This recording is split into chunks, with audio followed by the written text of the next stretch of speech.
Let the doors be open. Que l'on ouvre les portes. Statements by members. Déclaration de député. The Honourable Member for Oakville North Burlington. Thank you, Mr. Speaker. June is Aphasia Awareness Month, and that's important because 95% of Canadians don't know what aphasia is. Aphasia is a language disorder that affects a person's ability to communicate. It is most often caused by strokes that occur in areas of the brain that control speech and language. Aphasia does not affect intelligence, but it makes speech jumbled, fragmented, or hard to understand, which can be frustrating. This June, I'd like to thank Carly Woods, a speech-language pathologist who for the past 5 years worked at the Halton Peel Community Aphasia programs, where she helps so many Halton residents regain their voice. Carly welcomed me into their group therapy room, taught me about aphasia, and introduced me to some of the kindest friends I know. Thank you, Carly, for your positivity, your patience, and your kind heart. Best of luck in your new adventure. Thank you, Mr. Speaker. The Honourable Member for Peace River Westlock. Thank you, Mr. Speaker. Mr. Speaker, there's nothing more beautiful in all the world than a new mother with her new baby. Yesterday, my friend gave birth to two brand new baby boys. The miracle of carrying a new person created with unlimited potential makes mothers tremendous. Being a mom can feel overwhelming and impossible. But today, I want to recognize all the mothers who bring new life into this world and care for their children. It can make you feel unseen and underappreciated, but your impact is infinite in the lives of your children. Moms shape the next generation. So thank you, moms, for your sleepless nights, for your Band-Aids on skinned knees, for your first day school tears, for your late night heart-to-hearts, and for your unconditional love. To all the moms to whom we owe our existence, thank you. The Honourable Member for Avalon. Mr. Speaker, I rise today to pay tribute to the life of George Murphy, who passed away suddenly at the young age of 58 this past weekend. Every Newfoundlander and Labradorian knew George Murphy. He had a unique personality with a contagious smile and always a story to tell. George was known in our province as the gas guru. With his expert knowledge, he would give us the inside scoop on the weekly price of gas, even in the middle of an election campaign or in the middle of a pandemic. George was a well-known taxi driver and business manager for Jiffy Cabs.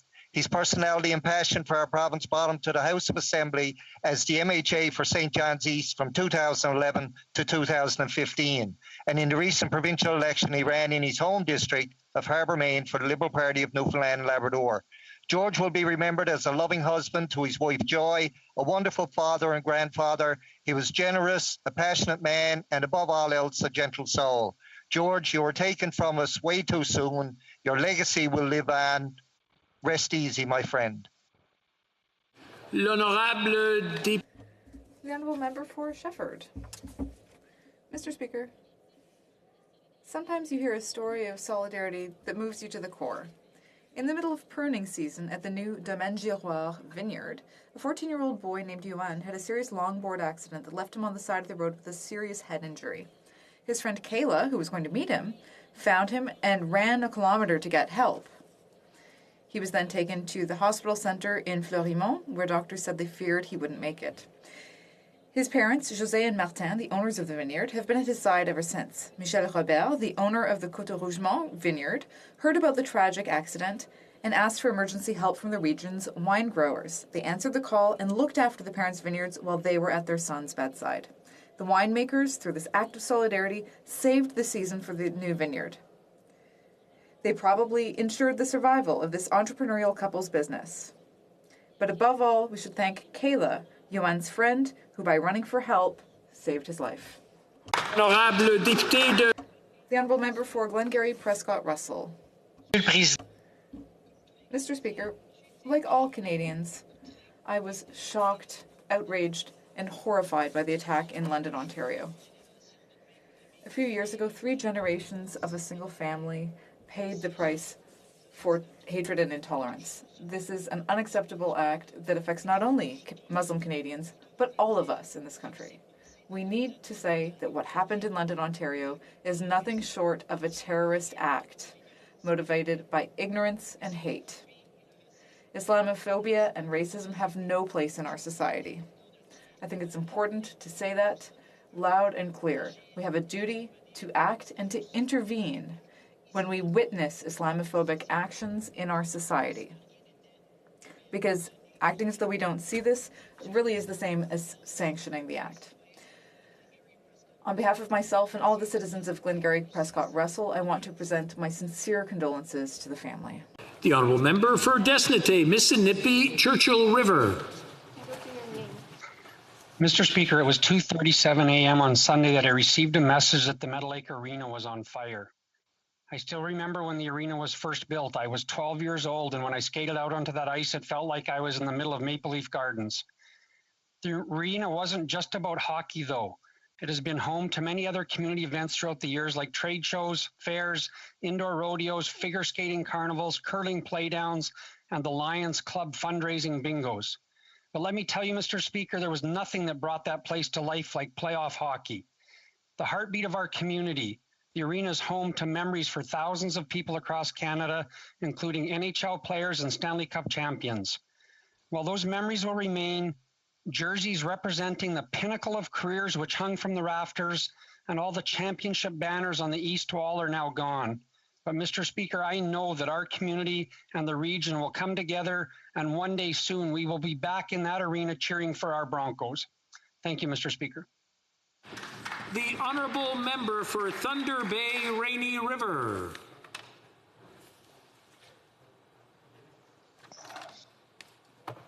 I wish to note the passing of a well-known, well-respected labor lawyer, Frederick Bickford, a resident in my riding who represented major industrial and institutional clients for 42 years. A true gentleman, Fred lived his life with faith and gratitude, generously working in the service of others to make the world a better place. A lifelong member of the Liberal Party, he loyally served the party in various roles over the years. As a young man, Fred served his country as a signal officer in the military and more recently as honorary colonel and Senate member of the Lake Superior Scottish Regiment. Fred's keen sense of justice governed his practice of law as well as his work on the Ontario Bar Association and Law Society of Ontario. Fred used his voice as a bencher with the Law Society to advance the goals of Indigenous reconciliation, equality, diversity, and inclusion, all principles he regarded as imperative for the vitality of our society. Fred's legacy of integrity, honor, kindness, and compassion remain to inspire others.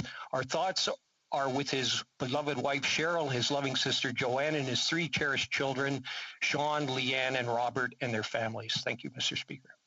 The Honourable Member for Kenora.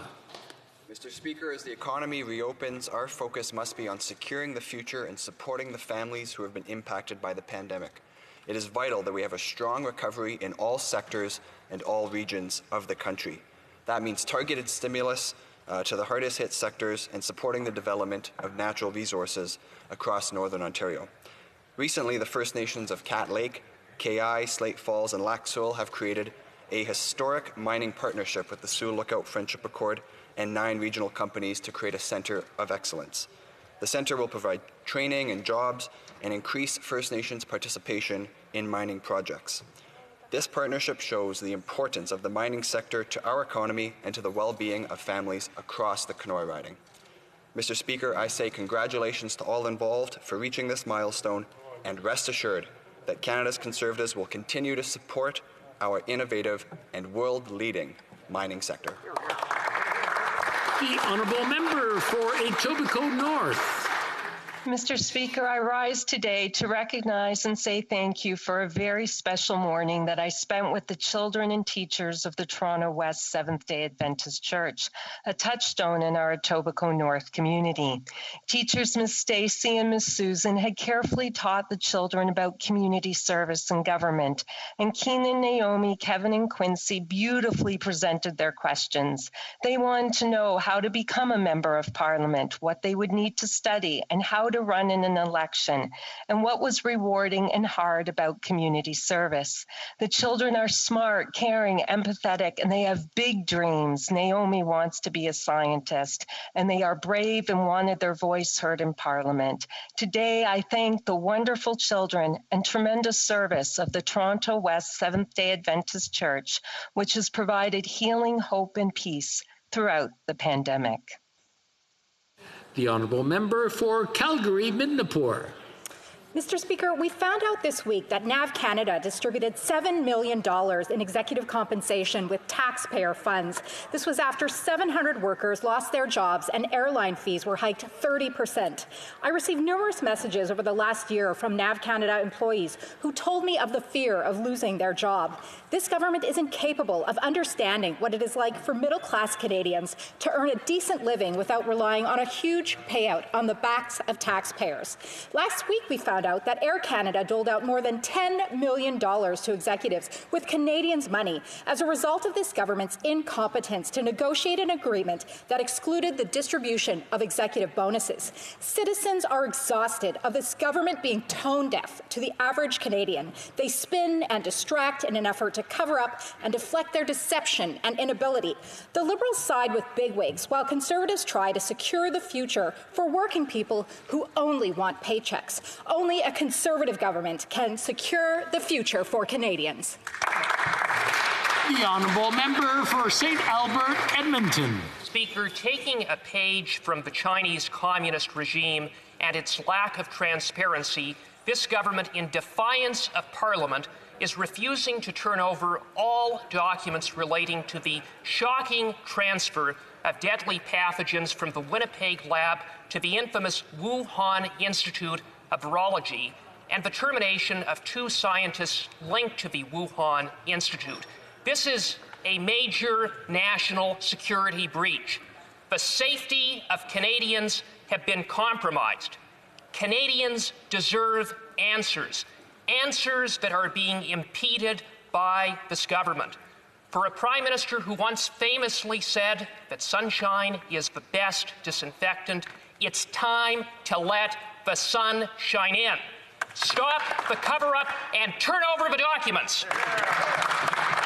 The Honourable Member for London Fanshawe. Never did I think I would see in my hometown such a horrific act of terror. But in London, Ontario, on a warm, peaceful Sunday evening at 8:40 p.m., a beautiful family went for a walk. Salman Afzal and his mother Talat, Madiha Salman and their daughter Yumna will never come home. And little 9-year-old Fayez is still in hospital recovering from his injuries. Last night, I attended a vigil at the London Muslim Mosque with more than 15,000 people, all there to mourn, to grieve, looking for solace, looking for hope, looking for answers. The outpouring of love and support makes me so incredibly proud of my community. But last night, everyone was there desperately calling for action against Islamophobia, against racism, and against too many other violent and hateful acts. We must act now. When we say that this can never happen again, we have to mean it. Muslim lives are at stake. Thank you, Mr. Speaker. The Honourable Member for Repentigny. Currently, some 60 families are suing the Government of Canada in connection with the MK Ultra program, which is a CIA program that was aimed at developing mind control techniques. Some of these experiments took place in Montreal between 1957 and 1964. It's hard to believe, Mr. Speaker, but Montrealers were indeed subjected to brainwashing experiments financed by Ottawa and the CIA without their knowledge. Among the methods used were electroshock treatments with currents 30 to 40 times stronger than normal, the use of mind-altering drugs and other paralyzing substances with the goal of inducing subjects into a coma to see what would happen after they woke up. On May 25th, 2018, I stood in this House to ask the government to publicly apologize and compensate the victims of the MK Ultra program. I also wrote to my colleague, the member for Papineau, but 3 years later, I'm still waiting for his response. Now, it's not pleasant to admit that we let people be tortured, but it's the truth. The Canadian government must admit its guilt and compensate the victims of MK Ultra. The Honourable Member for Elgin, Middlesex, London. Thank you very much, Mr. Speaker. Last night, I stood amongst 10,000 Canadians who came together to grieve, commemorate, and address the issues of Islamophobia following the attack on a London family this past Sunday. Leaders from all levels of government, representing all political parties, came together to honor the Afzal family. Salman, Mazada, Yamna, and Talat. 9-year-old Fayez remains in the hospital with serious but non-life-threatening injuries. Together we community. Together we witnessed the number of people impacted. We must end racism. We must end hate. There needs to be hope, and that begins with all of us working together. As a parliamentarian and working in federal politics for many years, I have seen an increase of intolerance, and I have seen an increase in the fear. I pledge to work with leaders in our community and in this country to build a stronger, more inclusive society. We should feel proud to be Canadians, but that will come with patience and commitment. It takes more than words. The honourable member for Nepean. Thank you, Mr. Speaker. I'm horrified by the terrorist attack in London, Ontario, where a Muslim family was targeted and killed by an act of hate. Islamophobia continues to increase the death count in Canada, and it is not acceptable. I stand in solidarity with my Muslim brothers and sisters. Hate crimes are on the rise in Canada. Jewish Canadians are targeted by alarming rise in anti-Semitic incidents. Asian Canadians have been victims of shocking rise in anti-Asian hate crimes. To combat hate crimes, we need Team Canada approach, including a strong education component. We need all hands on the deck to combat Islamophobia, anti-Semitism, and anti-Asian hate crimes. Failure to act now leaves a door wide open for vicious hate to find a permanent home in Canada. Thank you, Mr. Speaker. The honourable member for Vancouver Centre.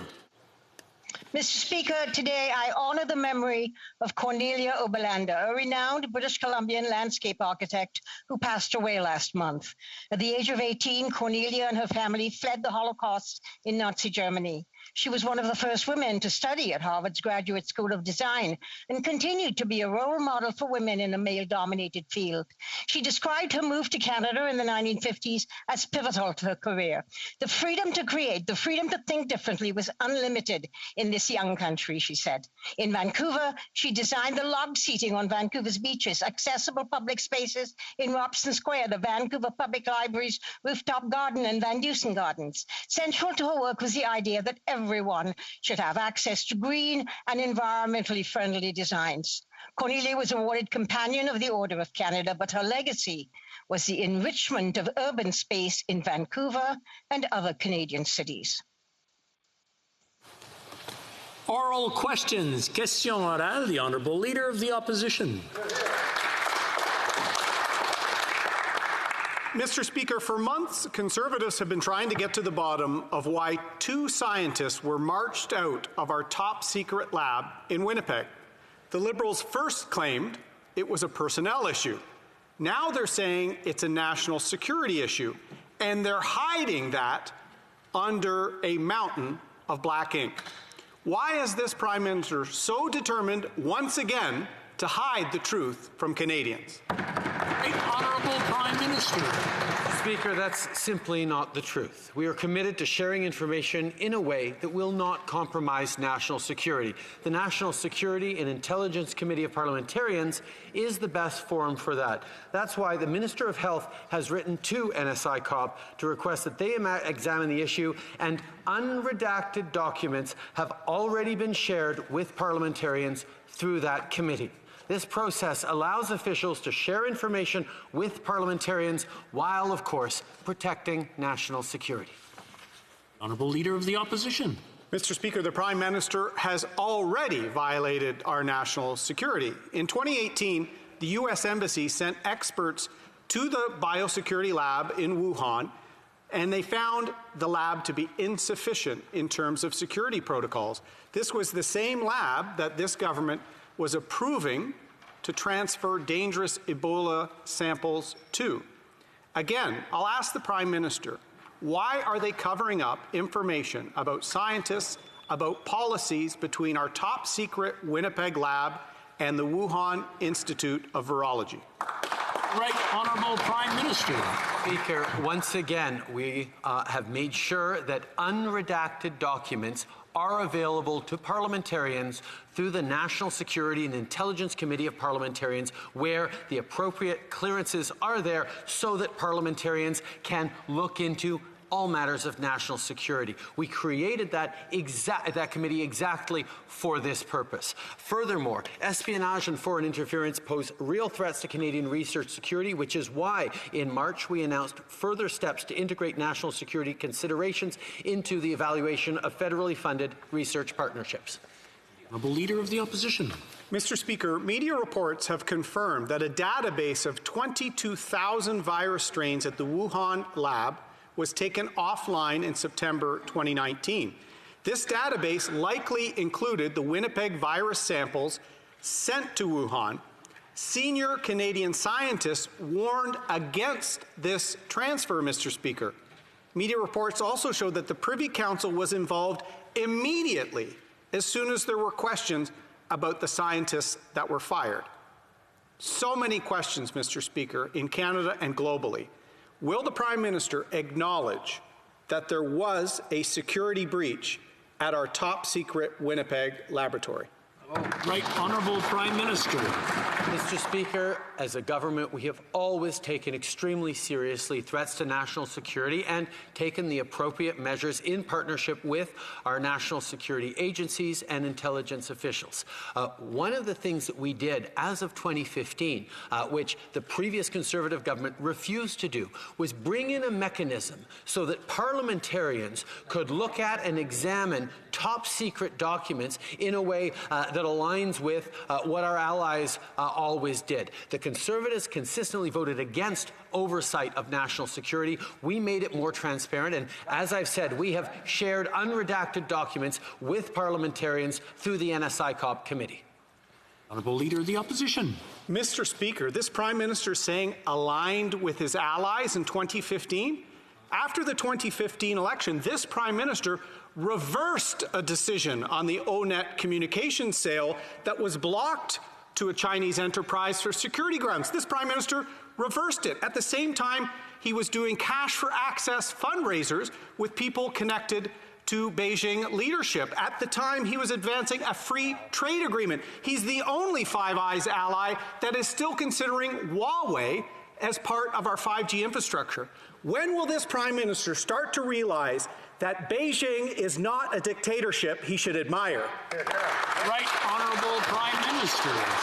Mr. Speaker, while the Conservatives continue to play political games, we are focused on standing up for Canadian interests, for defending Canadian businesses, for defending Canadians' national security, for working with our Five Eyes partners and partners around the world to ensure that our research institutions, our political institutions, our democracy is strong against all foreign interference and threats.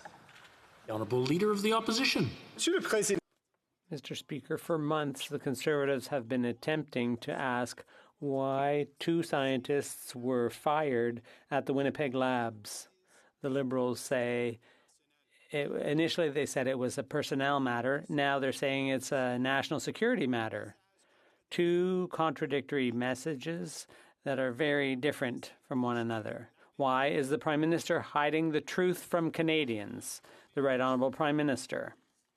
Mr. Speaker, that's quite simply false. We're not hiding anything. We, in 2016, created a committee of parliamentarians who have the clearing to look at all documents touching on national security. That's a promise we made after years of a Conservative government under Harper.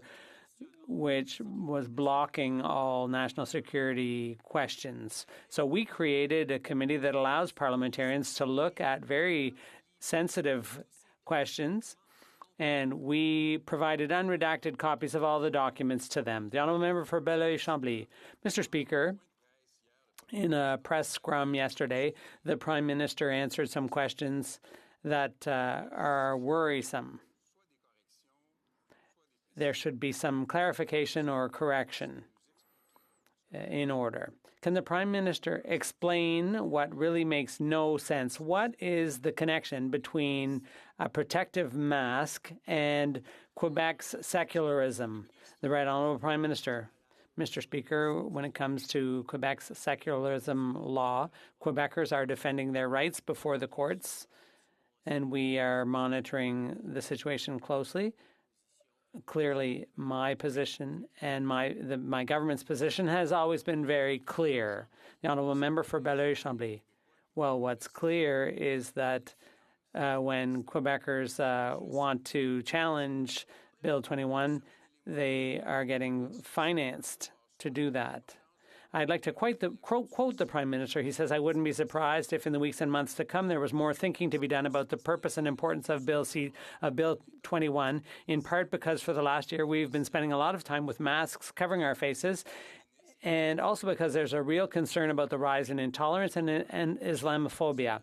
Is the Prime Minister telling Quebecers that there's a link between Bill 21 and intolerance and Islamophobia? Right Honourable Prime Minister. A number of times now, the Bloc has raised its concern about our court challenges program. We reinstated that program after the Conservatives scrapped it because we believe it's important for all Canadians to be able to defend their rights and to go to court to defend their fundamental freedoms, whether it's official languages or LGBT rights or a question of religious minorities' rights. This government believes that people should be able to defend their rights in court, and we will always defend that principle. The Honourable Member for Burnaby South. Vous êtes en sourdine. You're on mute.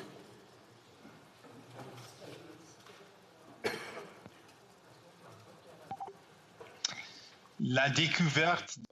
The discovery of 215 Indigenous kids shook people up all across the country. The Indigenous community is calling for action and justice. The Prime Minister continues to drag Aboriginal kids into court, despite the fact that it was decided that those kids were victims of discrimination. So, will the Prime Minister continue to sue those Indigenous kids this Monday, yes or no? Mr. Speaker, that's quite simply false. We are not suing Indigenous children. What we did was acknowledge that these young people who were victims of abuse under the child protection system in recent years, they deserve compensation. And that's why we're working with Indigenous communities to arrive at appropriate amounts of compensation. We will always work hand in hand toward reconciliation. That's what Canadians, both Indigenous and non-Indigenous, expect. And that is very troubling as a response, because this Monday, Indigenous kids are going to be showing up to court, their representatives, and the Canadian government, directed by this Prime Minister, is going to be there to continue fighting against them. So it's about this Monday. It's not a distant thing in the future. It's this Monday that I'm talking about, where, in fact, the Canadian government, under direction of this Prime Minister, will be fighting these kids. So my question is, despite all of the Parliament saying they should stop, will they stop fighting these kids in court and instead walk the path of reconciliation? The Right Honourable Prime Minister. Mr. Speaker, it is unfortunate that on an issue as important as reconciliation, the NDP continues to try to make political points and twist rhetoric. We are not fighting Indigenous kids in court. This government has committed to compensate the young people who went through Child and Family Services. We recognize the trauma and the pain inflicted upon them, and that is why not only are we working with Indigenous communities and leadership on just compensation, we've also brought in significant reforms to Child and Family Services to keep Indigenous communities in control of their kids at risk. The honourable member for Wellington, Halton Hills. Mr. Speaker, Dr. Matthew Gilmore, head of the government's Winnipeg lab, raised serious concerns about the Wuhan Institute of Virology. He questioned the nature of their work, whether they could be trusted, and why materials were being shipped from Winnipeg to Wuhan. He asked why they would work with the Wuhan lab in the first place. On May 15th last year, only 8 weeks into the global pandemic, he suddenly quit. Why? The Right Honourable Prime Minister. Mr. Speaker, I can understand that parliamentarians have questions around issues, including questions around issues of national security. That is very much why we have ensured that there is a forum for them to look at even very sensitive things in the National Security and Intelligence Committee of Parliamentarians. The Health Minister has made available to parliamentarians through that committee unredacted documents regarding the National Microbiology Lab, and I look forward to the study that parliamentarians can do to get to the bottom of this. Honourable member for Wellington, Halton Hills. Mr. Speaker, that is a PMO committee, not a parliamentary committee. Its members are hired and fired by the Prime Minister. The Prime Minister can deny the committee information and order changes to report. It's not the place to hold the government accountable. This place is. We don't know why Dr. Gilmore resigned. We don't know why Drs. Chu and Cheng were fired. We don't know how a scientist from the People's Liberation Army gained access to the Winnipeg lab. When is the government going to start being accountable to this House of Commons and to answer the questions? The Right Honourable Prime Minister. Mr. Speaker, the member who asked the question was a part of Stephen Harper's Conservative government that regularly refused to allow any oversight whatsoever on issues of national security. Many Canadians will remember the excesses of Bill C-51 that the Harper government put forward, which is why we made changes to Bill C-51 when we got into office, which is also why we created the National Security and Intelligence Committee of Parliamentarians to provide a forum for parliamentarians to oversee national security work. That is an improvement that we made, the Conservatives voted against. Member for Wellington, Halton Hills. Mr. Speaker, when I sat on the other side of the House, I stood up publicly on numerous occasions and called on the government to be accountable to the House of Commons and its committee. I did in government what I'm doing in opposition, something this Prime Minister isn't doing. I have a very simple but serious question to the Prime Minister. This government expects Canadians to uphold the rule of law. In turn, Canadians expect their government to do the same. When will the government comply with the House order for the Winnipeg lab documents? The Right Honourable Prime Minister. Mr. Speaker, the Winnipeg lab documents in completely unredacted form have been given to parliamentarians through the National Security and Intelligence Committee of Parliamentarians. Two of that member's colleagues sit on that committee and will be able to follow up on any of those questions the member has brought forward. It is very important that at the same time as we protect national security, we find a way for Parliament to hold us to account, and that is exactly what we've done with NSICOP. The honourable member for Louis Saint Laurent. Mr. Speaker, this is very, very serious. What happened between the Winnipeg lab and the Chinese lab in Wuhan. The Prime Minister is doing as he pleases. Last week, the House of Commons officially ordered the government to release relevant documents. It wasn't a wish or a request, it was an order. But once again, the Prime Minister thinks he's above the law. There's one law for him and a different law for everyone else in Canada. Why is the Prime Minister refusing to release important documents so that we can shed full light on this affair? The Right Honourable Prime Minister. Mr. Speaker, whatever. We gave the Committee of Parliamentarians all the unredacted documents so that they can investigate these issues and find out what the facts were without endangering our national security. Everyone understands that, yes, we need to protect national security, but we also have a need for transparency and accountability. And that is why we have a committee designed explicitly for that purpose with all the necessary protections. The Honourable Member for Louis Saint-Laurent.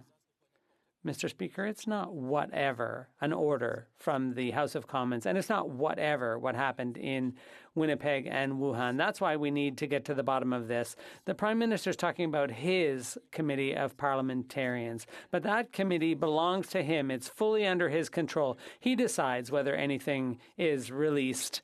That's not transparency. That's why we need to talk about parliamentary committees, not his committee of parliamentarians. Why is the Prime Minister preventing Parliament from getting to the bottom of things? The Right Honourable Prime Minister. Mr. Speaker, it's obvious that for political reasons or out of sheer ignorance, the opposition parties are refusing to accept the work of the Committee of Parliamentarians. They can speak to their own members who are members of that committee to find out about the very serious and solid work that that committee is doing on matters of national security. The Honourable Member for Louis Saint-Laurent. Speaking of ignorance, Mr. Speaker, the Prime Minister is not even aware that his committee, the members of that committee, cannot speak publicly. He's saying, go talk to them, the members of your own party that are on that committee. We can't do that. He doesn't know what he's talking about. They're not allowed to speak publicly. We are serious and Canadians are serious. They want to know the truth. Why is the Prime Minister refusing to let us get to the bottom of things? The Right Honourable Prime Minister. Mr. Speaker, we created a committee of parliamentarians made up of members of various political parties, and they can get to the bottom of things. They have the necessary security clearance. They can dig deep on matters of national security. The leader of the Conservative Party made the recommendations about who should be the Conservative members on that committee. And it's a committee that has parallels in other Western democracies like ours. We were just the last ones to do it because Harper refused to do it. The Honourable Member for Belleuil-Chambly. So while the community in London, Ontario is dealing with a tragedy that they'll never fully get over, at a time for compassion and easing of tensions, the Prime Minister is suggesting that there's a connection between the terrorist attack against Muslims in London and Quebec's secularism law. Does the Prime Minister feel that his remarks will ease tensions? Will he apologize to Quebecers and withdraw those unfortunate remarks? The Right Honourable Prime Minister. Mr. Speaker, Muslims all across the country, including the Muslim community in Quebec, are still suffering from the attack several years ago in Sainte-Foy. And they stand in solidarity with the community in London, Ontario, and Muslims all across the country. And now they have more fear when they step out onto the street with their family, when they wear hijabs and so on. This was a horrible attack in London on Sunday night, and I know that all Canadians from coast to coast stand with the community which has suffered so much. The Honourable Member for Belleuil-Chambly. I guess there's no limit to this Prime Minister's inability to answer a genuine question. But there are real limits in real life. Canadians are no less supportive of the people of London than the Prime Minister. But he has drawn a link between Islamophobia and intolerance and legislation that was passed in the National Assembly of Quebec unanimously and has broad support in Quebec. Is he going to repeat his imbecility or is he going to apologize? The Right Honourable Prime Minister. Mr. Speaker, despite the rhetoric from the leader of the Bloc Québécois, there are Quebecers who are going to court in Quebec to challenge that legislation, to defend their rights. And we are following the proceedings closely. And when it comes to Bill 21, I've already expressed myself very clearly on that. Bill. Today, the Prime Minister announced the indefinite continuation of the unsafe and unscientific hotel quarantine program. Even for fully vaccinated Canadians, no firm date was announced as to when they'll be able to forgo staying at federal facilities where sexual assaults, worker abuses, and COVID-19 outbreaks have occurred. Will the Prime Minister listen to the advice of his expert scientific panel and give a firm date for when the hotel quarantine program will be scrapped? The Right Honourable Prime Minister. Mr. Speaker, every step of the way we've been informed by science and experts and data on how to keep Canadians safe through this pandemic. We recognize that people are eager to get things back to normal. And we also know that as people get fully vaccinated, it will be possible to remove many of the restrictions in place. We will be making announcements around that in the coming weeks. The reality is, Mr. Speaker, that every step of the way, our top priority must be the safety and security of Canadians during what is hopefully the final months of this pandemic in Canada. The Honourable Member for Calgary, Nose Hill. Well, while other Canadians are doing their part in avoiding travel, the Prime Minister is about to travel internationally to go on a cocktail-party-loaded photo-op trip to London. Upon his return, he will not quarantine at the same facilities that every other Canadians have because he wants to personally avoid all of the problems that Canadians have experienced, and that's despicable. Worse, today he announced the indefinite extension of the hotel quarantine program. Why won't the Prime Minister listen to the expert panel advice of scientists and give a firm date for when the program will be scrapped? Sometime soon isn't a date. Right Honourable Prime Minister. Mr. Speaker, like all Canadians returning home via air during a pandemic, the delegation and I will be staying in a government-approved airport hotel. These are the same strict protocols that every traveller must follow, and we expect them to be applied to everyone. At the same time, Mr. Speaker, we recognize that being double vaccinated, as increasing numbers of Canadians are, as millions of doses continue to arrive every week into Canada, gives you an extra level of protection, which is why we're talking about loosening the restrictions for fully vaccinated Canadians in the coming weeks. Well, Member for Calgary, Nose Hill. The Prime Minister won't be staying at the same facility that every other Canadian is, and that's just ridiculous. This week, prominent Democratic and Republican congresspeople have been musing about how the United States may unilaterally open their side of the land border to Canadians. This comes as prominent Liberals like Bob Rae have also been musing about the border. The Prime Minister has no plan for benchmarks for safe reopening on federal restrictions. Is the Prime Minister instead preparing for the chaos that will likely ensue if the Americans unilaterally open the border? Right Honourable Prime Minister. Mr. Speaker, since the beginning of this pandemic, we have worked hand in hand with the United States to align our measures. Even with that, however, the measures have not been the same on both sides of the border. We brought in from early on a mandatory 2-week quarantine. We brought in initiatives such as pre-departure and on-arrival testing that the Americans never had. There's also been an asymmetry in terms of people wanting to fly south to the United States that has been allowed, but not equivalent tourists being able to fly up to Canada from the United States. We have always worked closely with them. We will continue to, but we will make our decisions based on what is in Canadians' interest. The Honourable Member for Calgary, Nose Hill. Well, Joe Biden hasn't listened to the Prime Minister on KXL. Joe Biden hasn't listened to the Prime Minister on softwood lumber.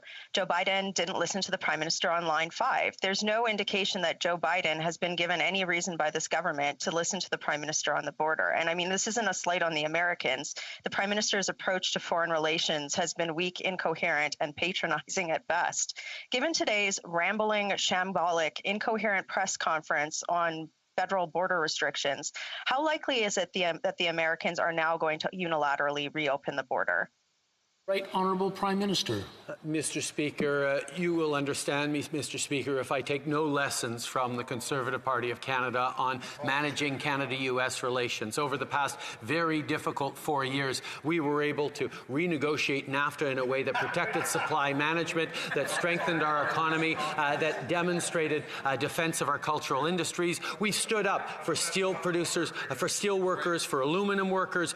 We managed to get the Americans to remove unfair tariffs.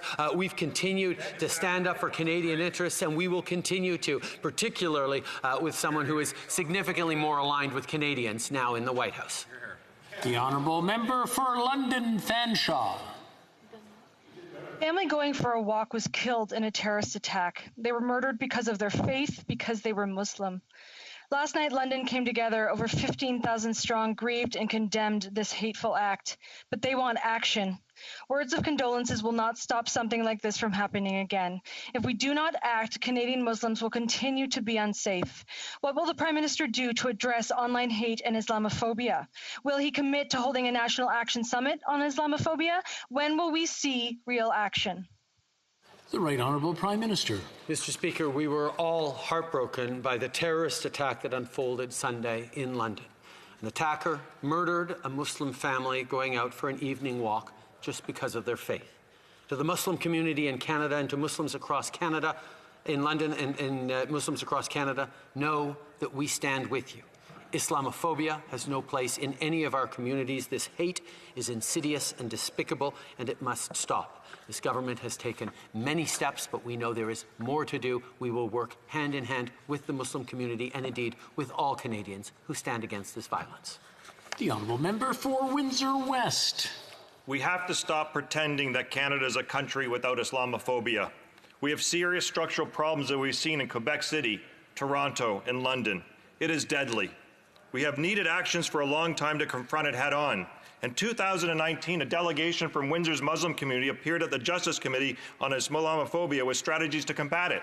And the 2018 Heritage Committee report put forward 30 recommendations to fight it. What specifically will the Prime Minister do to tackle Islamophobia and online hate speech once and for all? Is this government waiting for more people to die? What specifically will he do? Right Honourable Prime Minister. Mr. Speaker, as a government, we have taken unprecedented steps to fight the rise of Islamophobia.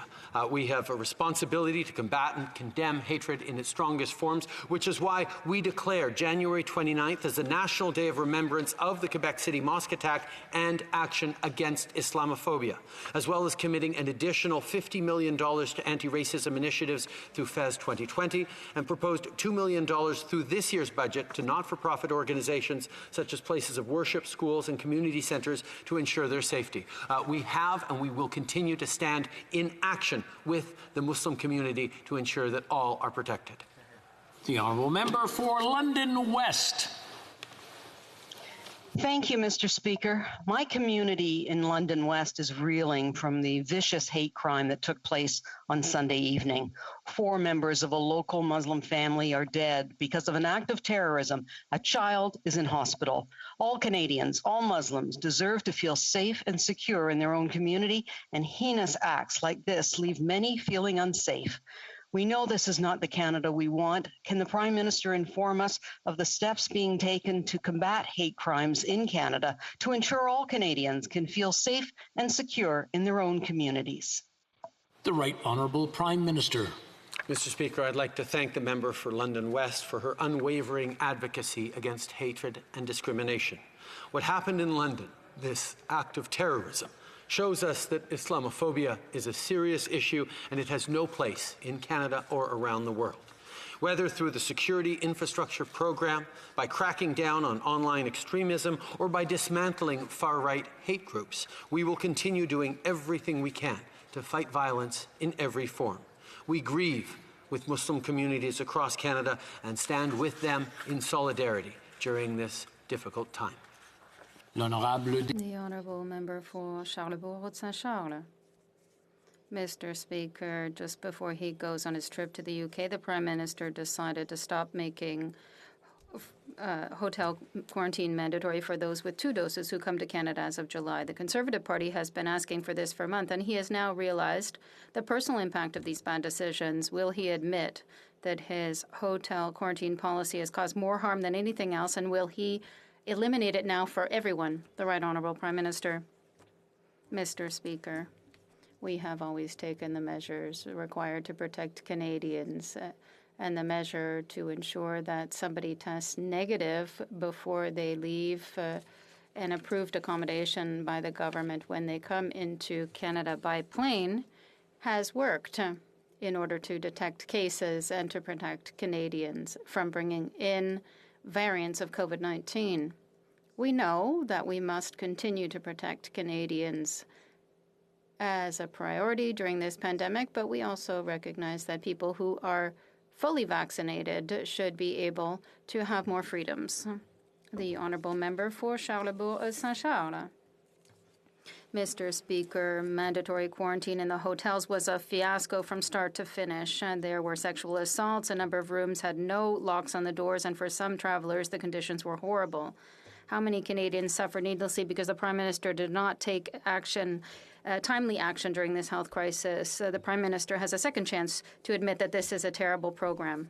The Right Honourable Prime Minister. No, Mr. Speaker, because Canadians expect us to do everything we need to do to protect them during this health crisis. We know full well that the Conservatives have encouraged freedom for all. We saw this, unfortunately, that in some provinces this was a little bit more difficult because of this philosophy.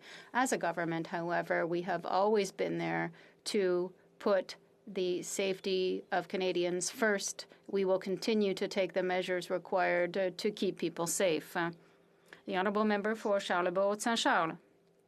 Mr. Speaker, I would like the Prime Minister to tell us what he's going to tell Canadian Olympic athletes, the ones who thrill us, unite us, inspire us as generations. They go into debt to wear the maple leaf on the top of the podium, but the Prime Minister decided that he'd prefer to relax hotel quarantine for professional hockey players, but not for athletes like Megan Benfito, Charles Philibert Thibauteau, Camille Fioladion. How can the Prime Minister justify this decision for Canadian athletes?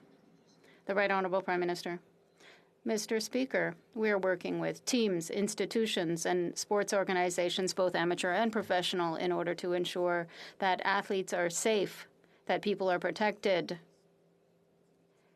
while they inspire and amuse us, as athletes always do. Health and safety of all will always take precedence. That is what has guided us from the beginning of this pandemic, and that is what will guide us right until the end of it. We will continue to work with our athletes and our sports organizations to ensure that we find the right balance. The Honourable Member for Charlebourg-Saint-Charles. Mr. Speaker, when we asked the Prime Minister to close the borders to avoid the worst, he called us racists. When we asked him to work with our allies and Canadian companies to work on vaccines, he chose the Chinese Communist regime. When we asked him to abolish hotel quarantine, he made fun of us. Well, since the Prime Minister will have to quarantine, can he tell us if he'll do it in a third-rate hotel, as he has forced so many Canadians to do? The Right Honourable Prime Minister. Mr. Speaker, as I indicated, the delegation that is returning, including myself, from the G7, will quarantine in an airport hotel equivalent to what all Canadians must do when they return from a trip. I must say, Mr. Speaker, that we have often been in disagreement with the Conservatives on their approach to the pandemic, and I know that Canadians have seen that our approach of putting the safety of Canadians first and investing in order to support Canadians has been the right choice. The Honourable Member for Lac-Saint-Jean. Mr. Speaker, in Quebec, the majority of Quebecers believe that the best way to protect all religions is for the state to have none. For Quebecers, secularity has helped to have increased social cohesion and a better harmony for all. The Prime Minister would rather have us believe that Bill 21 incites intolerance and Islamophobia and in practically inviting people to challenge it. Will the Prime Minister commit that the government neither finance directly nor indirectly a court challenge of Bill 21? The Right Honourable Prime Minister. Mr. Speaker, I know that all Quebecers hold dear the defense of human rights, individual rights. It's very important for all societies across the country and throughout the world. The reality is that there are Quebecers who have chosen to challenge this legislation, as they are entitled to do before the provincial courts, and they are doing so. We respect, obviously, that choice. The Bloc and other Quebecers should respect that choice that some Quebecers are making to challenge that legislation. For our part, we will continue to follow this file. The Honourable Member for Lac-Saint-Jean. Mr. Speaker, the Prime Minister must avoid all kinds of generalizations. It's quite simply irresponsible in the current context to blame Bill 21 for the absolutely terrible events that recently occurred. While we each have the responsibility to come together, the Prime Minister and other politicians from other parties prefer instead to point fingers. That is not, Mr. Speaker, how we express our solidarity. That's not how we make things better. And that is not how we stand united. Will the Prime Minister withdraw his words? The Right Honourable Prime Minister. Mr. Speaker, following this terrible attack in London, as after the attack at the Sainte Foy Mosque, what is important is to listen to the Muslim community in Quebec, in London, and elsewhere, to understand their concerns and fears. And if we really want to stand united, I would strongly encourage the Bloc Québécois members to listen to the Muslim community, which is expressing some concerns about what they are experiencing in Quebec. Member for Mission Matsky Fraser Canyon. Mr. Speaker, the government loves to announce they're spending billions of dollars on housing, but we're years into their national housing strategy and they've got nothing to show for it, except for higher prices and a market that's more and more out of reach for Canadians.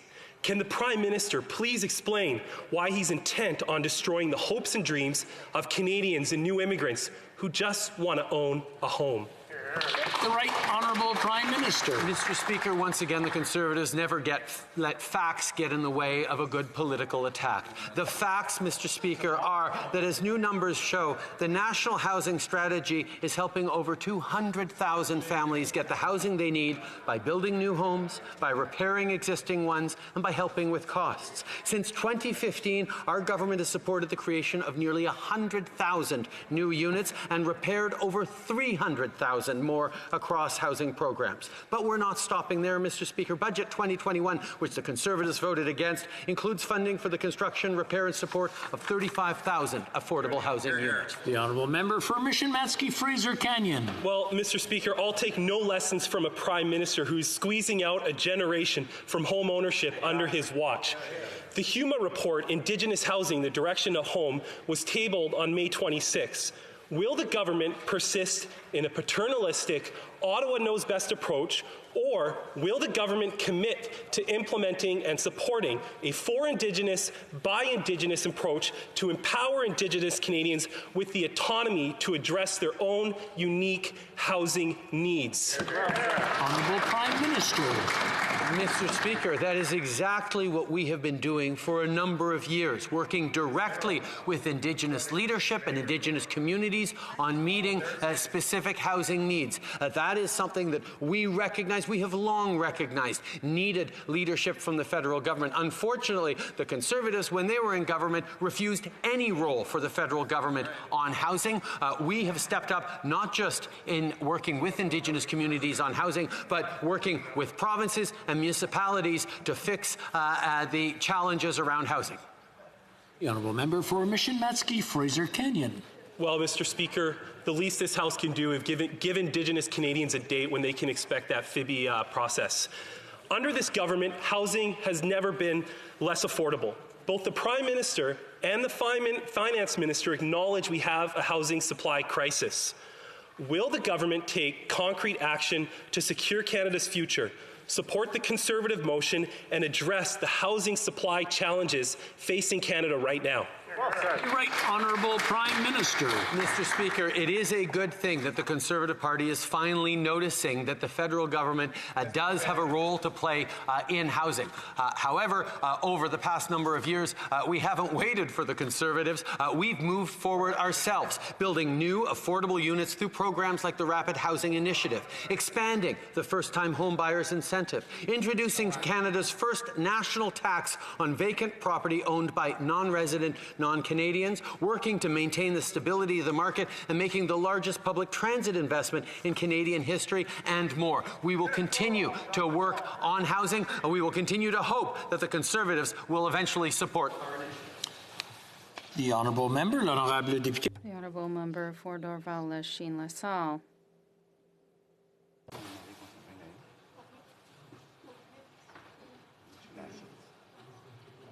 Point of order, Mr. Speaker.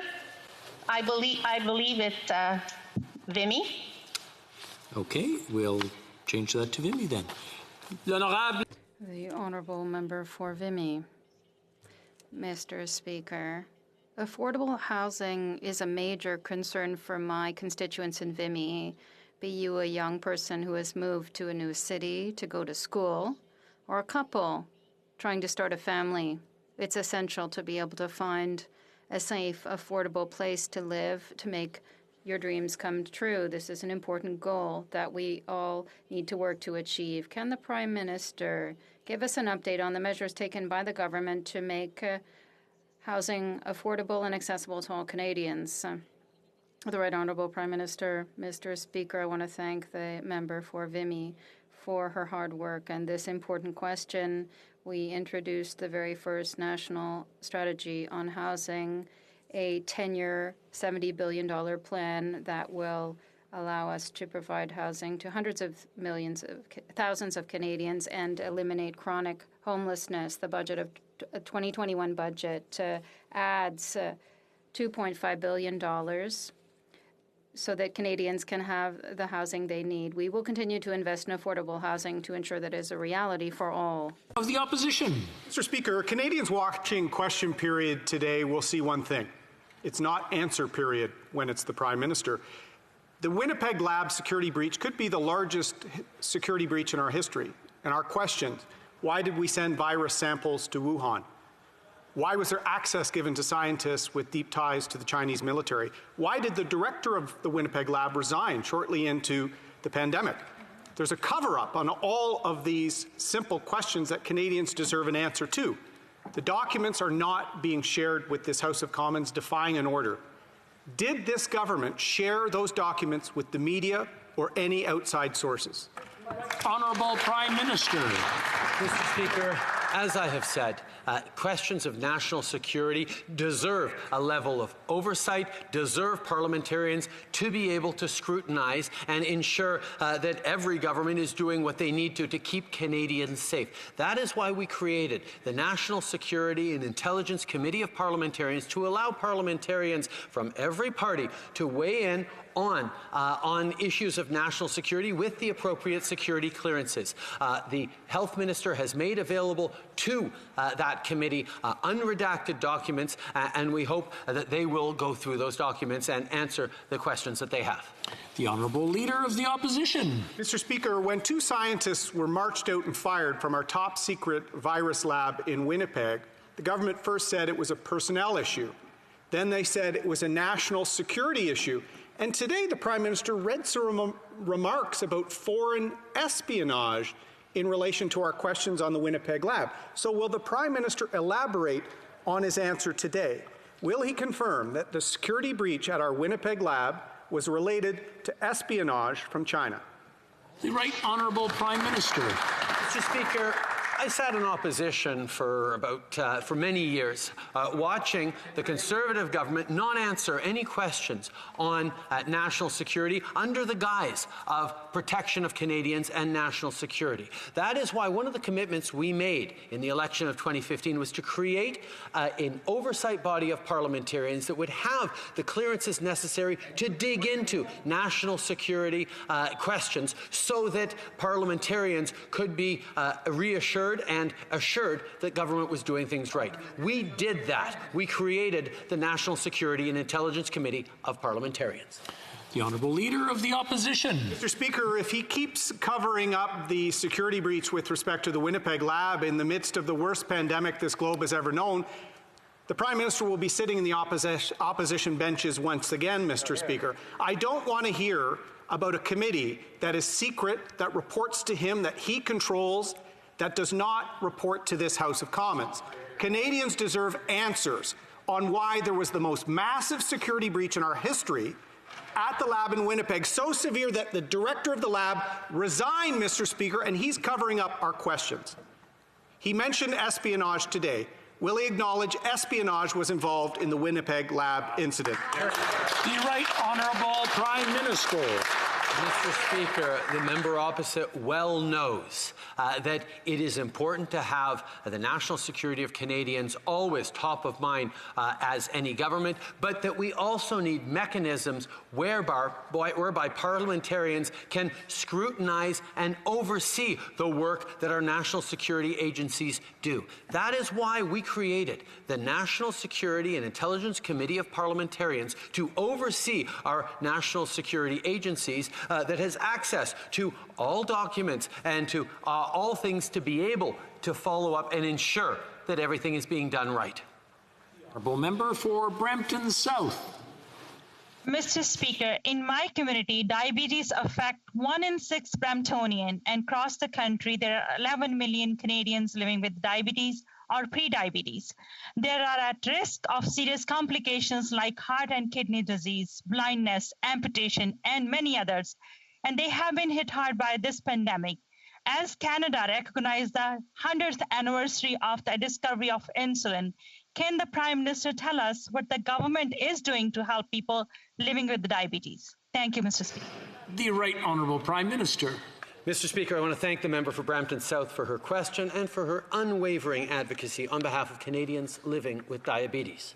We recognize the impact that diabetes has had on the health of Canadians and their families. That's why in Budget 2021, we're investing $35 million to develop a national framework for diabetes to help Canadians get access to prevention and care. This will build on the important legislation put forward by the member in Bill C-237. We will keep working to support diabetes prevention and care for all Canadians. The Honourable Member for Burnaby South.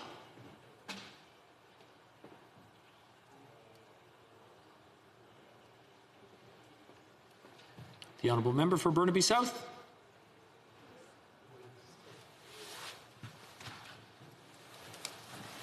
I'm afraid that's all. Thank you so much. Oh, appreciate that very much, sir. Okay, if the honourable member wants to turn on his video, there we go. Perfect. Right from the top. Go ahead. Thank you so much, Mr. Speaker. This question is directed to the Prime Minister. We are still reeling from the devastating and horrible loss in London.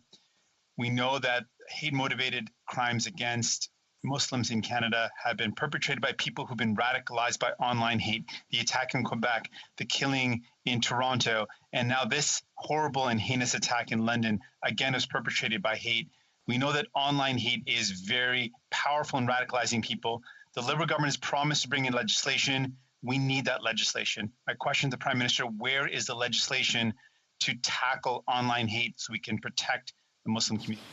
The Right Honourable Prime Minister. Mr. Speaker, over the course of this pandemic, we have seen an unfortunate rise in Islamophobia, in anti-Semitism, in anti-Asian hatred, and anti-black racism. We have seen, unfortunately, during this pandemic, a spike in something that we'd seen increase over the past number of years as well. And there is no question that the role of the internet, the question of the role that the internet plays in the radicalization incitation to violence and increasing hate. That is why, as a government, we signed on to the Christchurch call to action, why we've continued to move forward on protecting Canadians from online hate, and why we will continue to do exactly that. I'm afraid that's all the time we have for question period today. C'est tout le temps que nous avons pour la période de questions. Nous avons un rappel de... We have a point of order. The honourable member for Rosemont-la-Petite-Patrie. Thank you very much, Mr. Speaker. I think that if you ask the House, you will find unanimous consent to adopt the following motion. That the House recognize that the police brutality we have witnessed in Colombia is a flagrant violation of the Colombian people's rights, and that we condemn the actions of the Colombian police, which are preventing people from demonstrating freely. All those opposed to the honourable member moving the motion will please say nay. We do not have unanimous consent. Point of order, the honourable member for Windsor West. Thank you, Mr. Speaker. And in my question to the Prime Minister, I referenced a document taking action against systemic racism and religious discrimination, including Islamophobia, from a report from the Standing Committee on Canadian Heritage.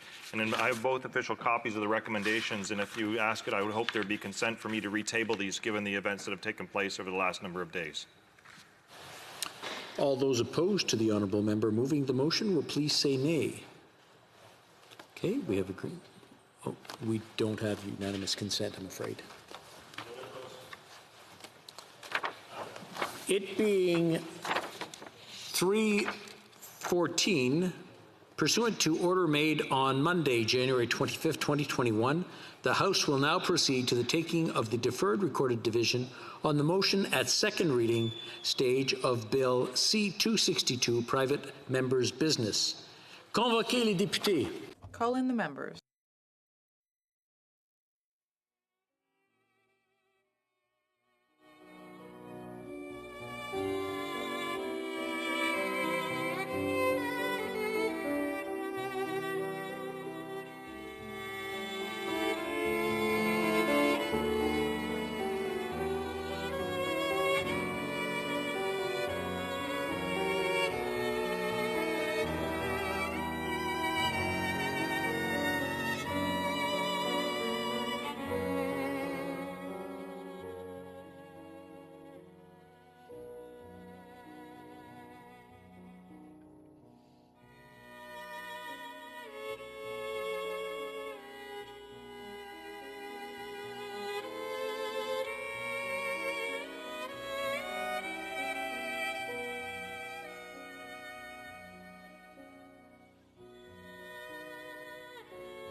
Thank you, ma'am.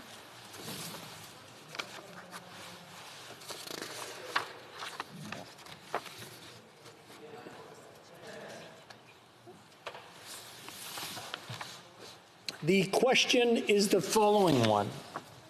Mr. McLean, seconded by Mr. Steinle, moved that Bill C-262, an act to amend the Income Tax Act, capture and utilization and storage of greenhouse gases, be now read a second time and referred to the Standing Committee on Finance. La période.